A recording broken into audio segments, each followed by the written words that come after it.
பயிர்களும் வளரவும் வாழவும் முடிகிறது. பொங்கல் திருநாள் அன்று சூரியனுக்கு நன்றி தெரிவிக்கும் வகையில் வழிபாடு செய்கின்றோம். பொங்கலுக்கு கரும்பு முக்கியமானது. ஆனால் கரும்பின் அனைத்து பாகங்களும் இனிப்பை தருவதில்லை. நுனி கரும்பு லேசான இனிப்பையும் உப்பு கரிப்பது போல் இருக்கும். நடு கரும்பு கொஞ்சம் இனிமையாக இருக்கும். ஆனால் நாடி கரும்பு மிகவும் இனிப்பாக இருக்கும்.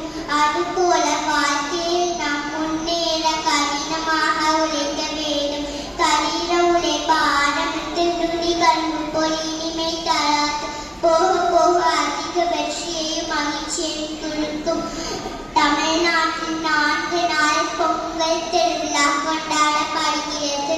முதல் நாள் போகி பண்டிகை, 2ஆம் நாள் பொங்கல், 3ஆம் நாள் மாட்டு பொங்கல், 4ஆம் நாள் காணும் பொங்கல் என்றது உண்மையாகும். அனைவருக்கும் இனிய பொங்கல் நல்வாழ்த்துக்கள். நன்றி.